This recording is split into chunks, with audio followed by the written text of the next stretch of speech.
Mes amis, les rouages cachés de l'hégémonie militaire mondiale viennent de s'effondrer au grand jour.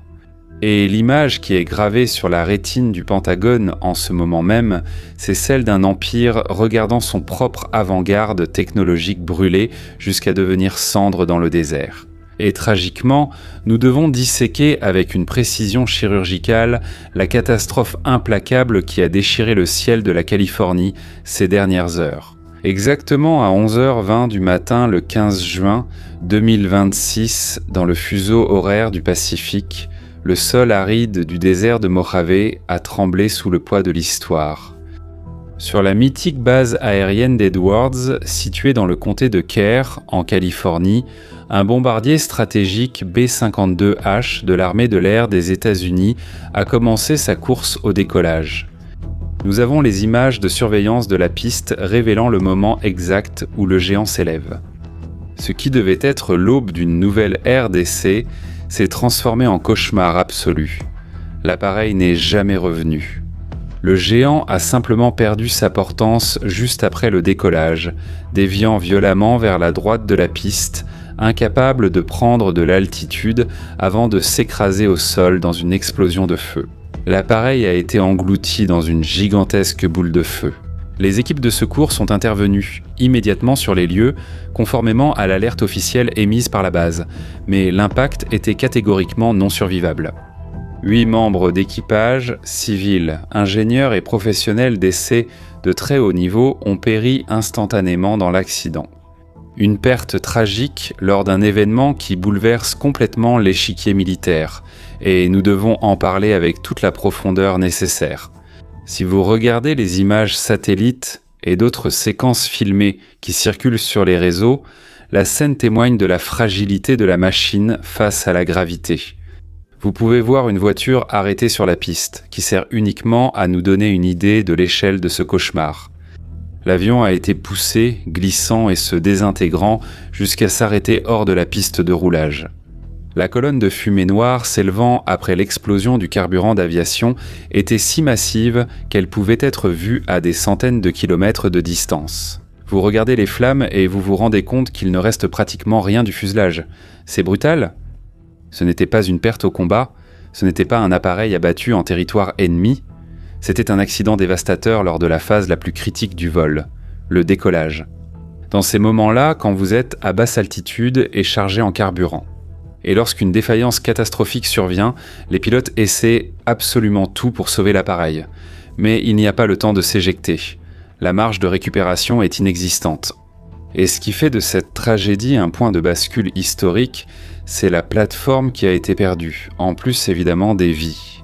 Le B-52 n'est pas un avion ordinaire. C'est le grand-père de tous les avions de combat modernes, un véritable pick-up de destruction massive, exploité sans relâche. Probablement par l'armée de l'air des États-Unis depuis plus de 70 ans. C'est exactement ce modèle qui a été utilisé de manière intensive et brutale lors de l'opération Fureur épique, où il a complètement détruit et anéanti les infrastructures de la garde révolutionnaire islamique. Mais le bombardier qui a été incendié hier matin n'était-il pas un B-52 ordinaire de la flotte en service ? Regarde le niveau d'information que je vais te donner maintenant. Mais avant tout, abonne-toi à la chaîne, active la cloche des notifications et laisse un like sur la vidéo. D'après les marquages qui ont survécu au premier relevé et grâce aux images prises avant le vol qui montraient l'inscription de l'État de Louisiane sur le côté, indiquant son origine de Barksdale, nous savons que l'appareil détruit portait le numéro de queue 60061. Note bien ce numéro, il est important. Cet avion était absolument unique au monde, il n'avait pas d'appareil de réserve. C'était le seul laboratoire de test en vol qui transportait un cerveau d'intelligence artificielle entièrement nouveau, intégré au radar révolutionnaire ASA-AN-APQ 188. Pour que vous compreniez la gravité de la situation, l'armée de l'air des États-Unis misait littéralement tout l'avenir de sa flotte de bombardiers les plus emblématiques sur cet unique appareil. L'histoire de cette machine a commencé à changer en décembre 2025, lorsqu'elle a effectué un vol de transfert depuis les installations de Boeing à San Antonio, au Texas, directement vers la base d'Edwards. Ce n'était pas un vol de routine. Les techniciens de Boeing venaient tout juste d'installer l'architecture de ce radar à balayage électronique actif. Une technologie redoutable qui dérive directement du système de ciblage qui équipe les chasseurs F-Dix-8 Super Hornet. Ils ont pris le radar d'un chasseur tactique et l'ont installé dans le nez d'un bombardier qui vole depuis 1955. Et le travail du C-17, le C-17 tout comme le B, tout au long de l'année 2026 devait tester ce radar dans des conditions extrêmes. Vérification au sol, intégration des systèmes critiques, élargissement des enveloppes de vol, cartographie des cas extrêmes de ce qui pourrait se produire dans un scénario réel de Troisième Guerre mondiale. Et ce n'est pas tout. Les données qui seraient collectées par ce seul avion détermineraient la décision de production pour toute la flotte de 76 avions B-52H. Mais pourquoi le radar AESA est-il un tournant décisif ? Parce qu'il transforme l'avion en un centre de renseignement, de surveillance et de reconnaissance. Une machine ISR parfaite. Les petits capteurs et les points d'emport sur le fuselage de l'avion lui donnent la capacité de flairer et de détecter les menaces électroniques ennemies à des distances colossales. L'officier des systèmes d'armes opérant à l'arrière du cockpit avec le radar AESA acquiert un pouvoir divin de cartographie au sol. Nous allons donner un exemple tactique pratique pour que vous compreniez.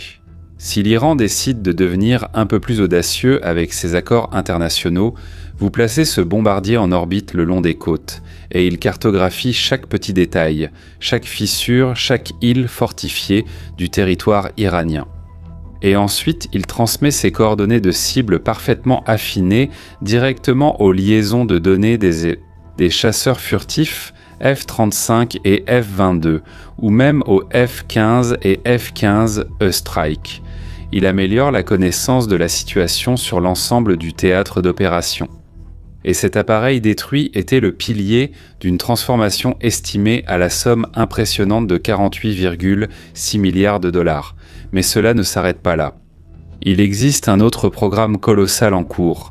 Le budget est de 15 milliards de dollars exclusivement consacré au remplacement des moteurs. Ils allaient retirer les 8 anciens moteurs Pratt & Whitney TF-33 de chaque bombardier pour installer des propulseurs ultramodernes Rolls-Royce F-130. Ce programme de moteur venait tout juste de passer la revue critique de conception, ouvrant la voie à Boeing pour modifier 2 autres appareils pour des essais d'ici la fin 2026. La combinaison de ce nouveau radar, de nouveaux moteurs et de la nouvelle avionique allait rebaptiser le monstre, créant le B-52J destiné à servir jusqu'aux années 2050. Ce qui ferait de ce monstre le principal bombardier d'arsenal de frappe à distance, opérant côte à côte avec le tout nouveau bombardier furtif B-21 Raider. Et maintenant, la pointe de lance de tout cet écosystème vient de partir en fumée toxique sur l'asphalte de Californie. Et c'est pour cela que nous devons plonger dans l'ingénierie brute pour comprendre ce qui a mal tourné, parce que le B-52 n'est pas un avion conçu pour pardonner les erreurs. Gardez cette information en tête. Le B-52H n'a pas d'aileron. Le bombardier le plus célèbre du monde ne roule pas en utilisant des mécanismes traditionnels. Il effectue des virages en utilisant des spoilers actionnés hydrauliquement, de grands panneaux sur les ailes qui se lèvent pour détruire la portance de façon asymétrique et forcer l'avion à s'incliner. Voir cette chose décoller et fonctionner ainsi est un véritable miracle moderne. Le système d'augmentation de stabilité, le fameux SAS, dépend entièrement de la force hydraulique brute pour contrôler la gouverne de direction et les gouvernes de profondeur. Le stabilisateur horizontal entier, qui gère le compensateur et possède l'autorité aérodynamique nécessaire pour arracher plus de 221 tonnes de métal du sol, est entièrement hydraulique.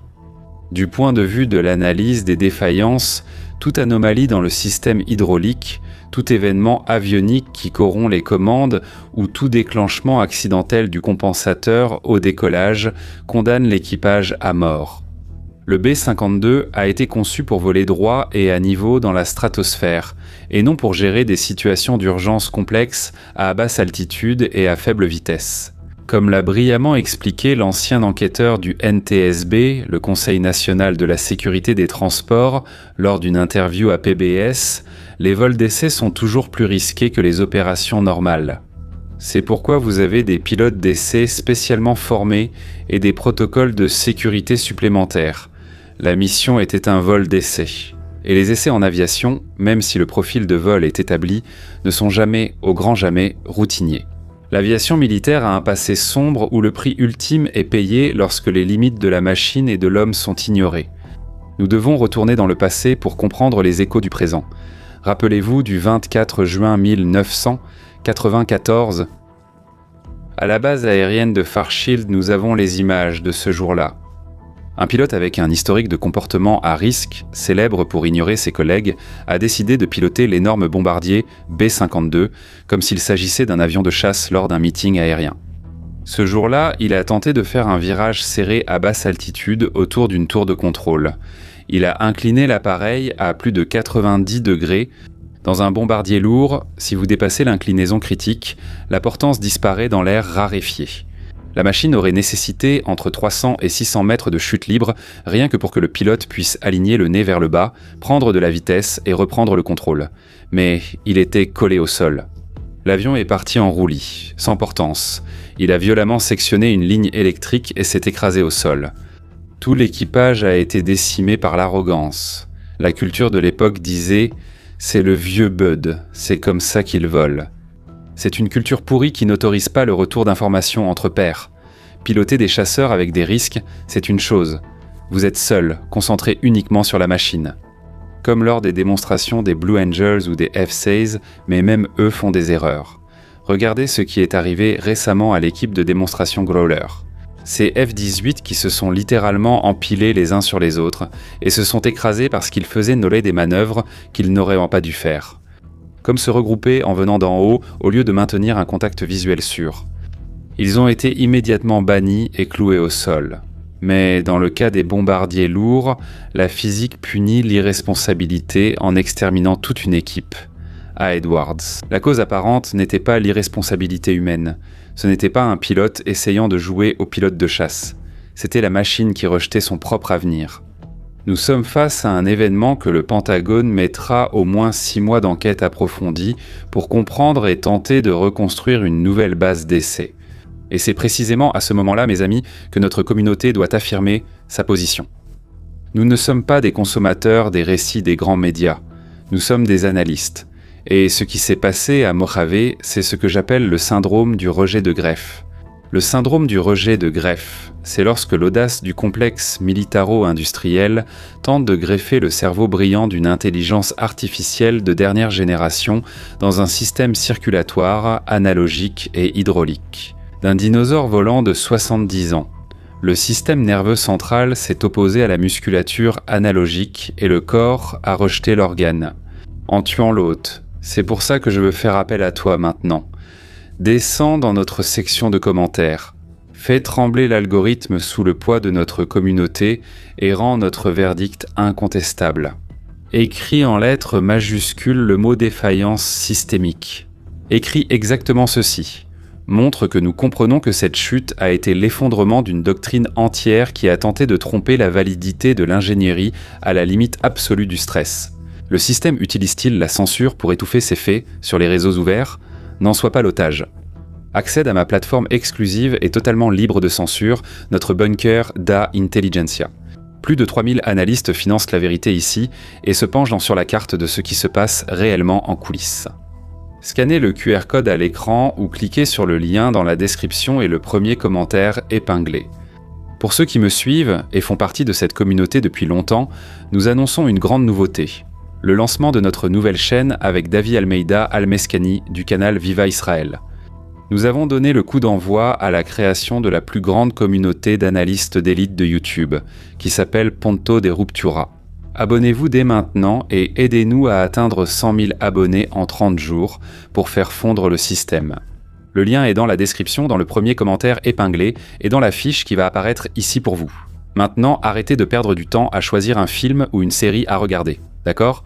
Accédez à notre chaîne pour des conseils de séries et films, une sélection idéale à savourer en famille, sans culture woke ni plaintes inutiles. Maintenant, le moment le plus agréable de notre discussion. Abonnez-vous à la chaîne, activez la cloche des notifications, laissez un like sur la vidéo et partagez avec vos amis parce que ça demande du travail à faire. Oui mes amis, ouvrez votre esprit. Je suis Shimon Oliveira, à la prochaine vidéo.